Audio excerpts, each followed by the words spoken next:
Saat jaksa tanya saksi ahli maksud Linda Cepu di sidang kasus narkoba Teddy Minahasa, dia tidak bersalah. Jadi di sini diduga ada konspirasi antara Linda sama si Kapolres ini. Di BAP jelas-jelas perintah tarik semua barang bukti itu ada di BAP, dan itu pengakuan dari Kapolres. Tarik semua karena Teddy Minahasa itu maunya undercover, itu pemancingan itu maunya di wilayah Padang, kok sampai ke Jakarta. Bu Linda ini nggak kenal Pak Dodi yang seorang Kapolres, dia kenalnya Dodi yang menjadi Arif, gitu. Jadi pada saat ditangkap ditanya mana Dodi, dia nunjuknya Arif, dia nggak kenal Dodi yang seorang Kapolres, gitu. Jadi kalau tidak dikenalkan oleh Pak TM melalui kontak person yang dikirimkan melalui chat WhatsApp, itu mereka nggak akan kenal.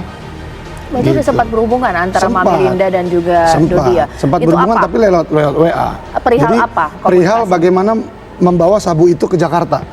Yang dimana pada saat itu sempat berdebat tuh antara Pak TM dengan Bu Linda mengenai bagaimana membawa ke Jakarta dari Bukit Tinggi. Nah sempat Pak TM itu pada saat itu saya tanya ke Bu Linda, apa saran dari Pak TM?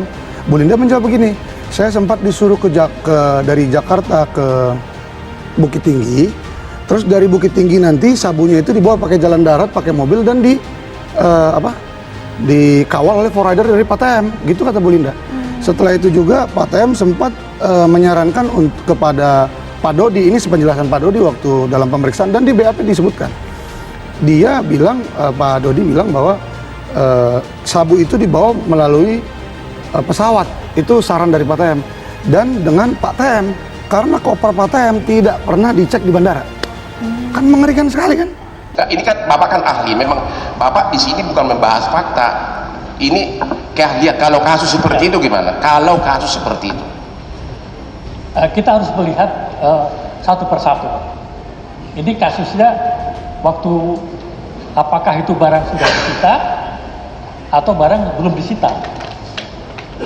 Itu apakah disita atau tidak, yang dilanggar itu adalah jangka waktu pemusnahan dilanggar. Ya. Jumlah yang disisihkan juga dilanggar. Tentu itu pasti sudah barang sitaan. Namanya juga yang hancurkan itu kan harus barang sitaan kan. Tapi dia dipakai untuk penjebakan dan berhasil. Gimana kalau contoh seperti itu? Berhasil dia melanggar SOP, tapi berhasil gitu loh. Ahli bisa beri pendapat, enggak semuanya juga harus bisa diberi pendapat sesuai keahliannya ya.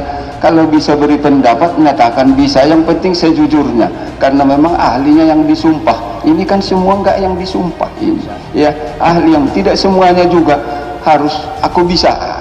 Kalau memang enggak, bukan di bidangnya, silakan jawab. Bisa dijawab pertanyaan penasihat hukum, itu hak mereka, silakan. Tetapi di dalam hukum itu adalah alat bukti yang utama. Keterangan dari terdakwa itu nanti hanya salah satu. Masih ada 4 alat bukti yang lain yang akan membuat keyakinan seorang hakim. Hakim hanya perlu 2 alat bukti kok untuk dia yakin atau tidak terjadi. Jaksa penuntut umum pertanyakan maksud kata cepu di dalam kasus narkoba ke saksi ahli. Hal ini disampaikan saat ahli UU narkotika dari BNN Konjem Pol Purnawirawan Ahwil Lutan didatangkan sebagai saksi ahli atas terdakwa Teddy Minahasa di Pengadilan Negeri Jakarta Barat pada Senin 6 Maret 2023. Tanggapi hal ini, Ahwil menjelaskan dalam kasus narkoba kata cepu biasanya disebut sebagai informan. Menurut Ahwil, kata cepu sering dipakai saat di jalanan terdakwa kasus peredaran narkotika jenis sabu Irjen Teddy Minahasa mengaku pusing ketika diberikan kesempatan untuk bertanya lebih lanjut pada saksi dalam persidangannya. Mulanya Hakim Ketua John Sarman Saragi dan Pengadilan Negeri PN Jakarta Barat mempersilahkan Teddy bertanya kepada Koordinator Kelompok Ahli Badan Narkotika Nasional Komjen Pol Purna Ahwil Lutan. Teddy kemudian mengajukan pertanyaan soal kapan tepatnya tindak pidana narkotika dinyatakan ada. Ahwil tampak tergagap sejenak yang membuat Hakim John mengulangi pertanyaan Teddy. Sebentar ahli, kalau sudah bingung kesini lihat, biar terang, kata John dalam persidangan Senin 6 Maret 2023. Mendengar hal itu, penonton sidang seketika tertawa. John lantas menanyakan kembali pertanyaan yang dilanjutkan dan diajukan oleh terdakwa Teddy Minahasa.